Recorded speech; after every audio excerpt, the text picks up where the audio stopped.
Good morning, everyone. Thanks for coming to my presentation.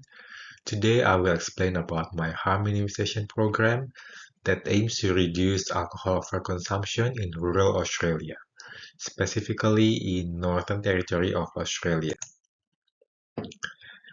There is a shocking fact from Australian Bureau of Statistics stated that everyone in 4 Australians aged above 18 years old consume more than daily guideline of alcohol recommendation. Males are likely to overconsume alcohol compared to women, and the high-risk age population is around 18 to 24.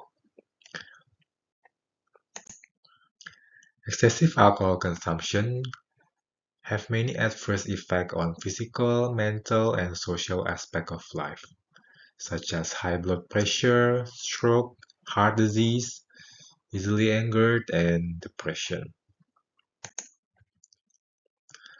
Factors that can contribute to alcohol consumption are cultural norms in rural areas that normalize heavy drinking, lack of awareness of the risks, and easy access to purchase the alcohol itself.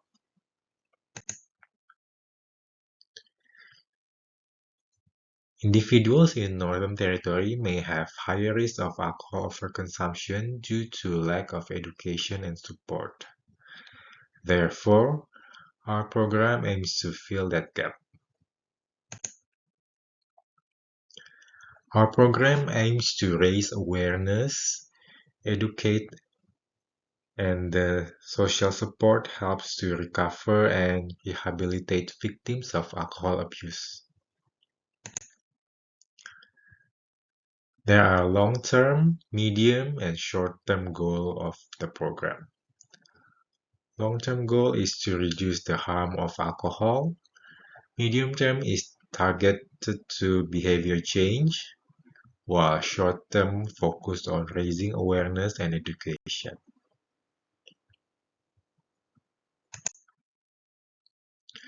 Supply reduction is not very effective of reducing harm if it's a standalone program without harm reduction and demand reduction strategy. Because even if the supply is reduced in certain area, if the people still want to get it, they will try to get it from somewhere else. Therefore, our program focuses on demand reduction and harm reduction principles.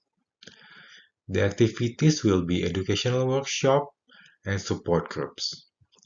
The educational workshops are targeted to those who struggled against alcohol overconsumption and for people who have friends and family who are having alcohol-related issue who lives in Northern Territory of Australia.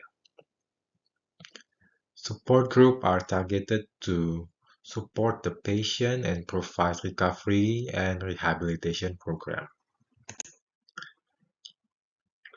By doing those activities, the program might reduce the demand for alcohol in the long term and minimizing the harm caused by alcohol.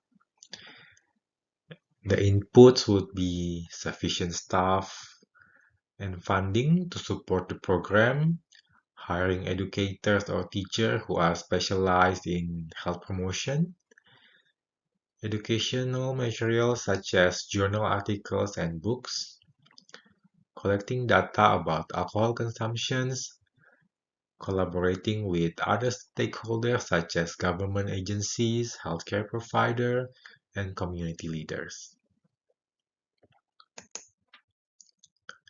The program will work assuming all these conditions are met. The community is willing to support initiatives aimed at reducing alcohol consumption. Educational material and program are made specific and culturally sensitive for the target population. Adequate funding and resources to support the activities. Successful collaboration with local community, organization, health service, and other stakeholders. And the last one, accurate and reliable data on alcohol consumption rates and community attitudes.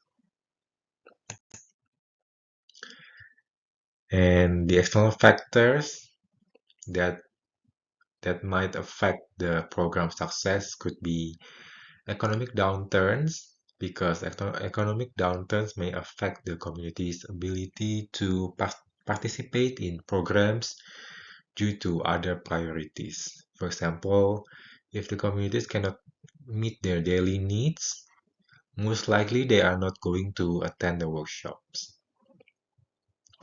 Cultural norms, which normalize alcohol drinking in rural area, may influence the community openness to change and the effectiveness of educational initiatives.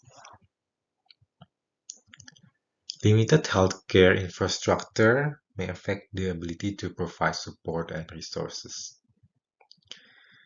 And the last one, media, because it can shape public perception, attitudes, and behaviors related to alcohol consumptions. The methods to assess process evaluation include regular monitoring of program activities, gather feedback from stakeholders to assess and identify potential challenge, review educational materials, workshop, and support group sessions for cultural and relevance and effectiveness. Some of the desirable criteria are adherence to the planned program activities and timeline, and also stakeholder satisfaction with the program's design.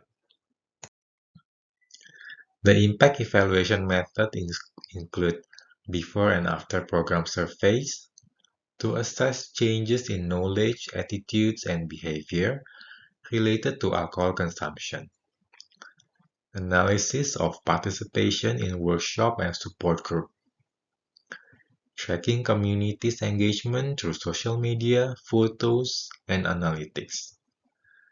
The criteria that are expected in this program are positive shift in knowledge and attitudes regarding responsible alcohol consumption, and active participation in workshop and support groups. The outcome evaluation methods include longitudinal studies to assess sustained changes in alcohol consumption rates in Northern Territory and monitoring of health indicators related to alcohol misuse, such as hospital admission and emergency room visit. The criteria outcomes that are expected in this program are significant and sustained reduction in alcohol consumption rates and decrease in incidence of alcohol-related issues and emergencies. And here's the reference list for my presentation. This is the census data, and this is a journal article that support my presentation. And thank you for coming to my presentation.